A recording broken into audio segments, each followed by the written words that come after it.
Right guys, welcome back to the Championship Rounds YouTube channel, and today I've got a different kind of video for you. So in December we've got a highly anticipated boxing match between Jake Paul and Tommy Fury, and I'm going to take you on a trip through Jake Paul's boxing career as a professional, from where he began to where we are right now. So without further ado, let's get into the video. The man on your screen goes by the name of Jake Paul, and whether you like him or not, he's become a bigger and bigger name within the boxing community over the past few years. However, to find out where he actually came from, we need to rewind to November 2019. From the United Kingdom, the Nightmare, KSI! This is when KSI took on Logan Paul in a YouTube boxing match as professionals at the Staples Center in Los Angeles. KSI came over with a win, and it was via a split decision after Logan Paul controversially was deducted 2 points for a punch to the back of the head on a grounded opponent. As you can see in the images on the screen and the video, Jake Paul wasn't happy with the way that his brother performed against KSI and believed he was lacking that killer instinct. He then went on to criticize Logan Paul's coach at the time, Shannon the Cannon Briggs. Why are you more upset than why are you upset? He mad at me as if I didn't train you good. What you mad at me for? When I go into the corner for the first time in the fight, I hear, "This is your pro debut. It doesn't matter if you lose." What? Who said that? You did. No, he didn't. No, he didn't. I heard what I heard.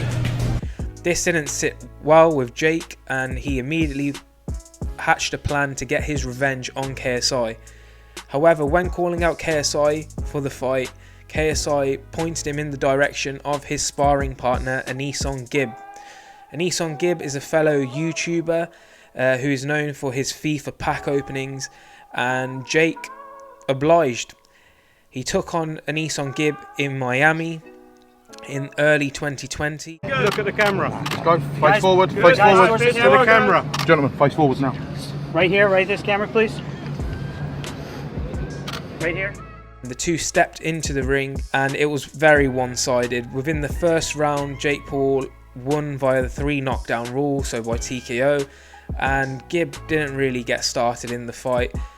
Immediately after the fight, Jake Paul runs over to the corner and starts screaming in KSI's face, who was there in attendance supporting his friend.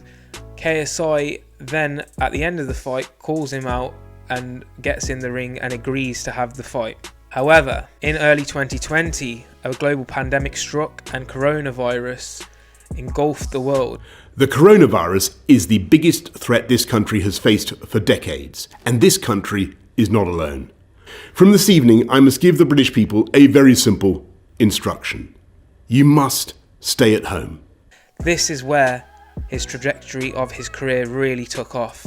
Jake Paul looked for his next opponent, and on Instagram he'd been called out by ex-NBA star Nate Robinson.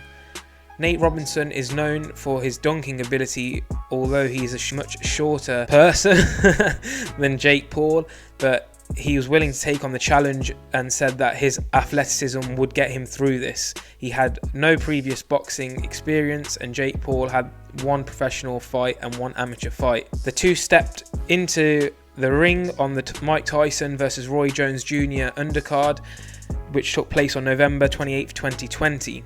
The fight again was very one-sided, and you could tell the limited experience of ex-NBA star Nate Robinson as he kept rushing in and running into Jake Paul. Jake Paul took advantage of this in the fight and knocked him down 3 times, with a third and final knockdown being brutal enough for the referee to call off the fight and perhaps save Nate Robinson from any further damage. This vicious KO on the Tyson and Roy Jones Jr.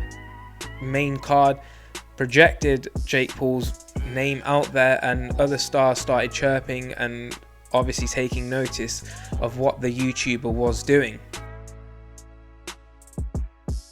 After Jake Paul dismantled Nate Robinson, he turned his attention to Ben Askren. Ben Askren is a former Bellator champion and 1 FC champion. He is an MMA fighter who's notorious for his wrestling. However, his striking isn't up to the same ability.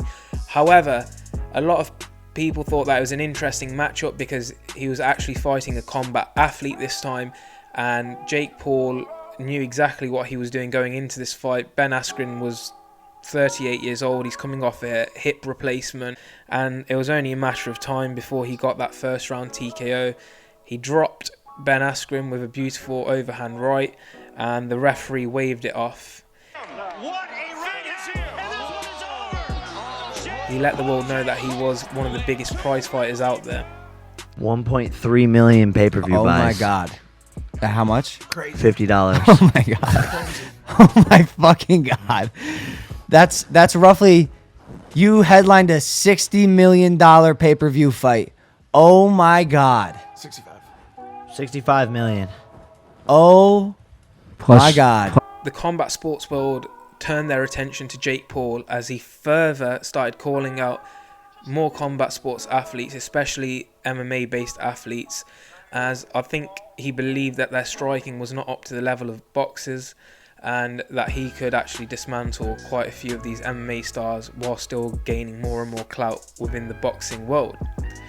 The mainstream media also started taking notice of Jake Paul through his trolling online and calling out the likes of Conor McGregor. What the f is up, you Irish?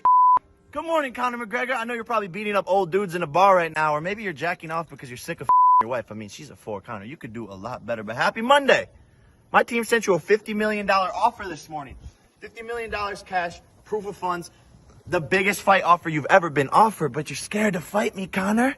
You're ducking me because you don't want to lose to a f***ing YouTuber. You're 0-1 as a boxer. I'm 2-0 as a boxer. I just came off the 8th biggest pay-per-view event in history, but you want to fight Dustin Prober, who has less followers on Instagram than my dog. That's a fact. And Dana White, f***ing pussy too, you ugly bald bitch. You said there's 0% chance of this fight happening, but there's 0% chance of you getting some pussy. Conor, you're scared. Dana, you're scared. Sign the contract, you idiots. Jesus Christ. However, despite all the call-outs of Conor McGregor and other celebrities, it looked like the next fight that was going to be scheduled was against Tyron Woodley. Tyron Woodley is a 5-time UFC champion, and he is the ex-teammate of Ben Askren, so the whole storyline was there. And before the Ben Askren fight, Tyron Woodley was actually watching Jake Paul get his hands wrapped, and in that moment there was a slight altercation between the two. Call-outs to Dana White, the president of the UFC, also started getting some attention, and eventually Dana White bit back.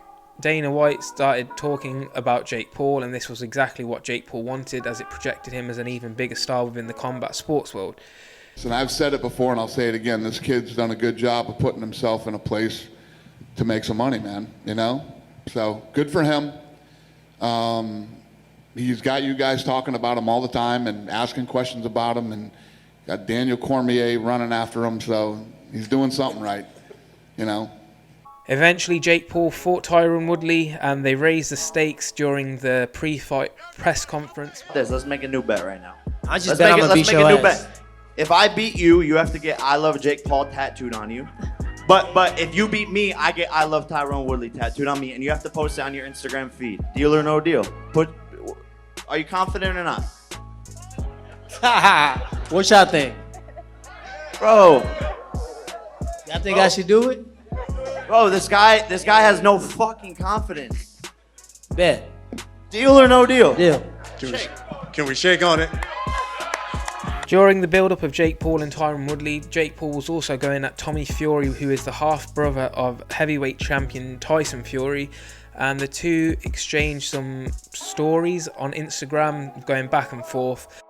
Oh, crikey, this is my big moment. Tyson, big brother Tyson, Jake Paul has responded to your tweet. He has called me out. Yeah, I say you fucking knock that prick out. All right, I'm gonna make this door, so hold on, slick back my hair. And Jake was clearly looking past Tyron Woodley, as he said in the press conference numerous times. He thought that he'd get past Tyron Woodley and then set up this mega fight with Tommy Fury. I am overlooking Tyron Woodley. You know, most people sit up here like Fury, and he's like, oh, I have a tough opponent. No, when I know what's gonna happen, when I'm confident in my skill, I'm already thinking about the next opponent. Based on 3 Why fights. do you think this guy's sitting right behind me right now? When you know what's going to happen, you're confident in your preparation. Don't mention my name out like garbage mouth of yours. He went into the fight with Tyron Woodley and done exactly what he said he was going to do. He put pressure on Tyron Woodley. He showed he was a better boxer, putting together combinations in the fight. There was a moment in the fight where Jake Paul got backed up onto the ropes by Tyron Woodley, but Tyron was hesitant in taking advantage of the situation. Jake Paul will now be facing Tommy Fury. Both fighters have quite a lot of support, being influencers and being highly influential within the social media world, but they also are novices in the sport of boxing. Tommy Fury is 7-0 with no amateur experience, and Jake Paul has one amateur fight and is 4-0. And arguably people say Jake Paul has fought the more difficult opponents. However, a lot of people say he's never fought a real boxer. For Jake, I think this is the perfect test to see where he is actually at, and Tommy Fury will be a tough and challenging opponent. They're scheduled for 8 rounds, which will make it very interesting as well. However, from the training footage, it looks like they're both quite evenly matched, and many people thinking this fight is going to be a 50-50 going into the fight. It'll be interesting to see what game plan Jake Paul comes out with for this fight. He's been coached again by BJ Flores, while Tommy Fury is now partnering up with Tyson Fury, and I think he'll be spending some time with Sugar Hill Stewart as well over in the States. Whatever happens, this fight is going to be an absolute cracker, and it has the attention of the world. Whether you like Jake Paul or not, a lot of people will be tuning in for this fight simply because they want to see what the outcome is going to be. Whether you want to watch him lose, whether you want to watch him win, a lot of people will be watching this fight, and it will sell pay-per-views here in the UK especially. That, guys, is the end of the video. I hope you enjoyed it. If you have, drop a like on the video and subscribe to the channel because it helps us massively. And if you want me to bring you a Tommy Fury in-depth analysis of his pro career before the fight as well, drop a comment on the video and I will also do that for you. Peace.